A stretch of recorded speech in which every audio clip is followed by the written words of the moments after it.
Halo semua, perkenalkan nama saya Kadek Hangadu Payana. Pada kesempatan kali ini, saya akan mempresentasikan tentang sistem kerja komunikasi VoIP dan perawatan komunikasi VoIP. Sistem kerja komunikasi VoIP. Prosedur pengamatan sistem kerja telekomunikasi ada 6 antara lain. Komunikasi bisa diawali dengan sebuah pesan atau informasi yang dikirimkan dari individu atau perangkat satu ke perangkat lainnya.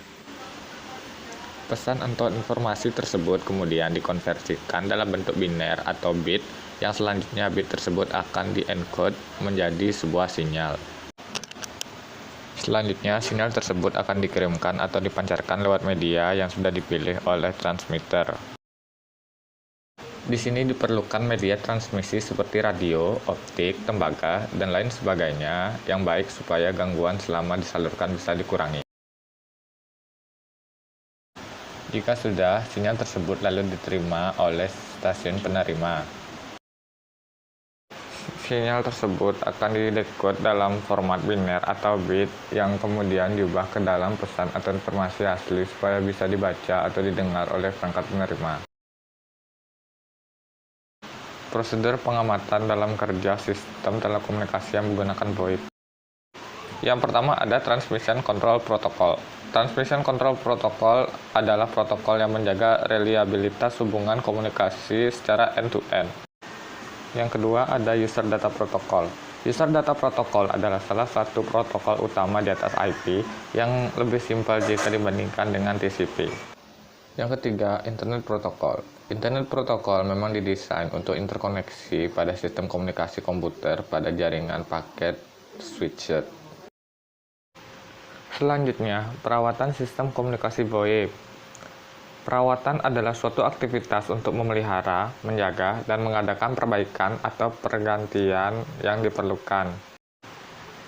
Pada bahasan kali ini, kita akan membahas tentang perawatan komputer terapan. Materi-materi yang akan dibahas yaitu: yang pertama, memeriksa kinerja piranti sesuai fungsi pada manual. 2. Membersihkan dan menyimpan log kinerja peralatan. 3. Melakukan backup. 4. Melakukan pengembalian konfigurasi atau restore hasil backup. Memeriksa kinerja piranti sesuai fungsi pada manual.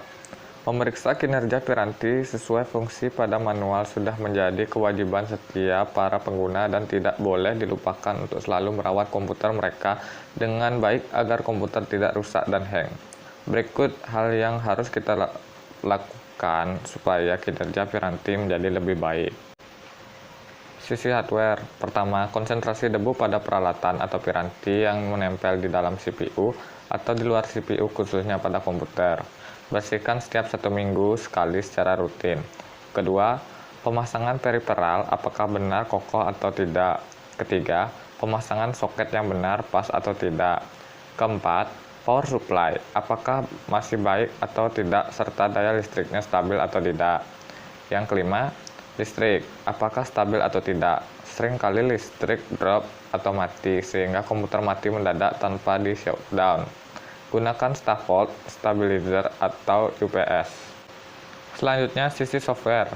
Pertama, sistem operasi. Apakah sudah memenuhi spesifikasi dari PC? Yang kedua, lengkapi antivirus untuk memproteksi PC dari serangan virus-virus. Lakukan scan secara rutin setiap 1 minggu sekali.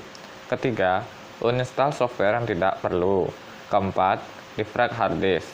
Lakukan setiap 1 minggu sekali rutin. 5. Install atau update driver piranti. Keenam, hapus file recycle bin. Ketujuh, menghapus semua file folder privilege. Kedelapan, menghapus tumpukan log. Biasanya menggunakan aplikasi GC Cleaner. Melakukan backup. Buka aplikasi, klik Start, Komputer, pilih Drive C, lalu klik kanan, pilih Properties, Tool, lalu klik Backup Now. Tentukan lokasi, pilih Create a System Image. Nanti Windows akan mencari lokasi di mana backup ini akan ditetapkan. Ada 2 pilihan, yaitu disimpan di folder baru atau burn ke DVD. Konfirmasi backup. Setelah memilih lokasi tersebut, klik Next. Aplikasi akan mengonfirmasi sistem yang akan di-backup sebelum berlanjut ke langkah berikutnya. Klik Next, dan proses akan berjalan. Lamanya waktu backup tergantung dari kapasitas sistem Windows yang ada. Membuat CD DVD recovery. Hasil backup tersebut nantinya berupa file yang hanya bisa dijalankan saat hendak melakukan recovery sistem operasi. Untuk kembali ke proses backup and restore, pilih Create System Repair Disk. Masukkan keping CD atau DVD kosong ke optical drive, lalu klik Next, dan pilih Burn dimulai. Melakukan pengembalian konfigurasi atau restore hasil backup. Masukkan CD, DVD recovery yang telah dibuat pada optical drive. Restart komputer. Sebelumnya, posisikan boot agar dimulai dari CD DVD ROM yang bisa diatur dari BIOS. Nantinya terbuka jendela System Recovery Option. Pilih Restore your computer using a image that you created. Klik Next. Jelajah ke posisi di mana file backup tadi dibuat. Secara otomatis, sistem yang ada akan ditimpa dengan sistem operasi dari file backup yang telah kita lakukan sebelumnya. Tunggu hingga proses selesai dan sistem akan kembali ke sedia kala. Itulah tadi presentasi dari saya. Apabila ada salah kata, saya mohon maaf. Sekian dan terima kasih.